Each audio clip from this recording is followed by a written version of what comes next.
शिवसेना पक्ष चिन्हासंदर्भात सध्या सुप्रीम कोर्टामध्ये सुनावणी सुरू आहे. यामध्ये शिवसेनेचे राज्यसभेचे खासदार संजय राऊत यांनी जहरी टीका निवडणूक आयोगावर केलेली आहे. 5,000 कोटीमध्ये शिंदेंना निवडणूक आयोगानं पक्ष विकला, अशा पद्धतीची ही टीका. आपल्यासोबत मनीषाताई कायंदे आहेत, शिवसेनेच्या प्रवक्त्या आमदार आहेत. आपण त्यांची बातचीत करणार आहोत. ताई, ज्या पद्धतीनं निवडणूक आयोगावर आता प्रश्नचिन्ह उपस्थित करतायत संजय राऊत, काय म्हणाल? संजय राऊत सारखा बोगस माणूस या भारतात मला कधी दिसलेला नाही आहे.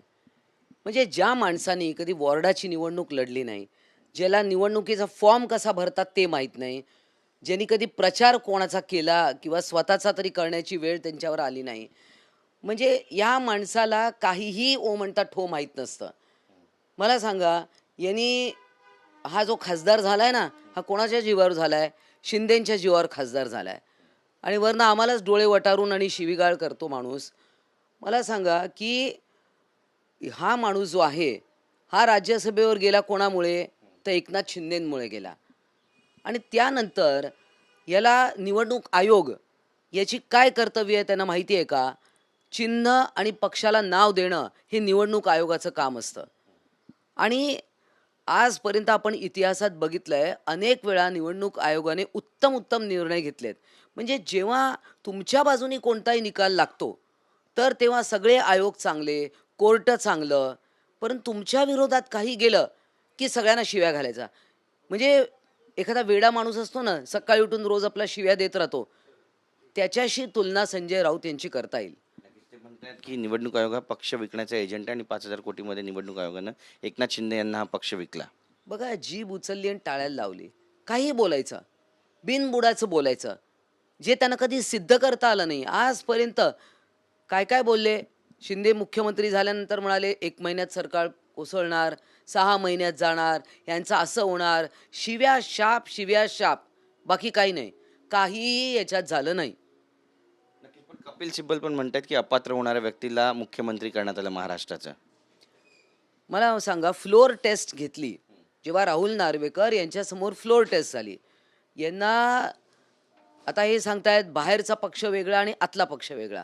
अहो, जनतेने निवडून दिलं ते आमदार, खासदार, नगरसेवक होतात. पक्ष कार्यकर्ते, शिवसैनिक लाखोंच्या संख्येने आज शिंदेंकडे आलेले आहेत.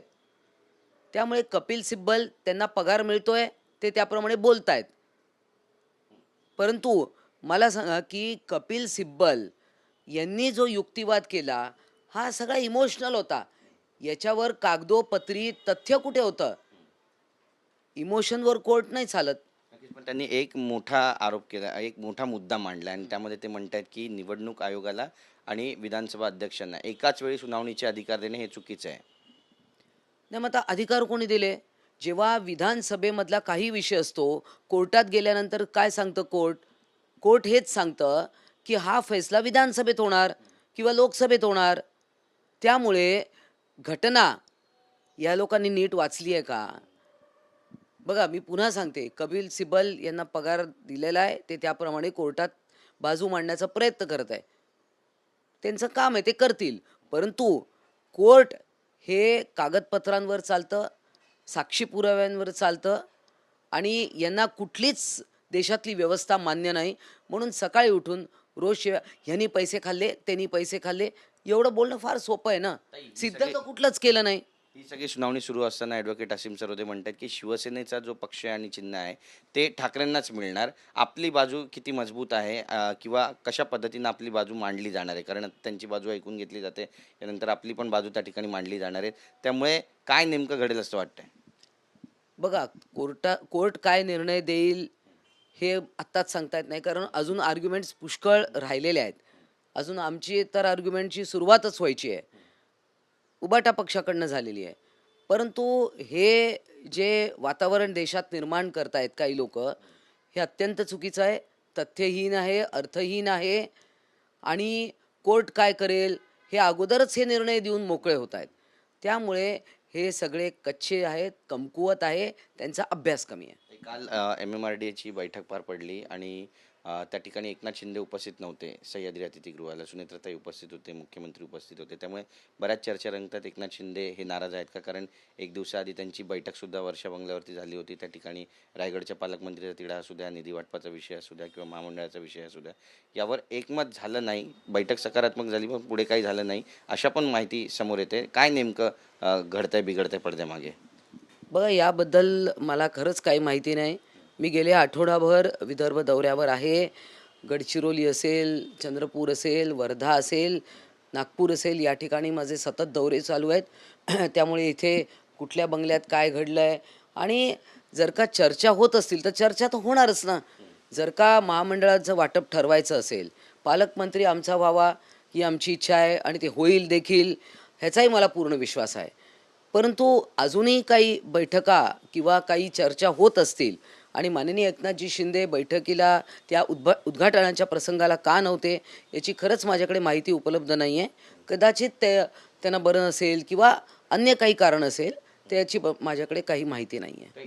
ठाकरे आडनावावरून नीलमताई गोरे आणि सुषमा अंधारे यांच्यामध्ये जुंपली आहे आणि यामध्ये सुषमा अंधारे यांनी जे वक्तव्य केलं आहे नीलमताईंबद्दल आणि नीलमताईंनी जे वक्तव्य केलं आहे ठाकरेमधला ठ काढून ढ करावा, याबद्दल काय नेमकं म्हणाल तुम्ही?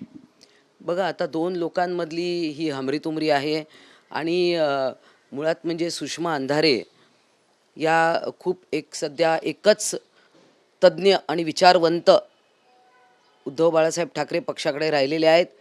त्या कोणाच्याही नावाचं काही करू शकतात किंवा त्या देवीदेवतांनाही नावं ठेवू शकतात. अशी माणसं ठाकरेंना चालतात.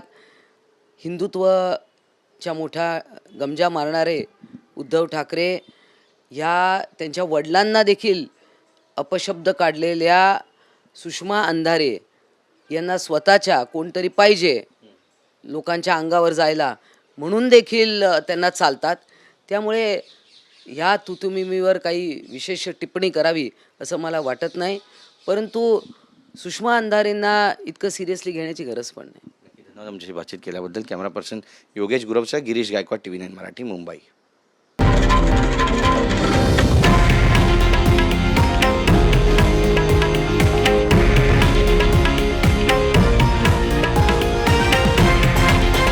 हे आहे देशातील नंबर 1 न्यूज नेटवर्क आणि आपण पाहत आहात TV9 मराठी, एकमेव.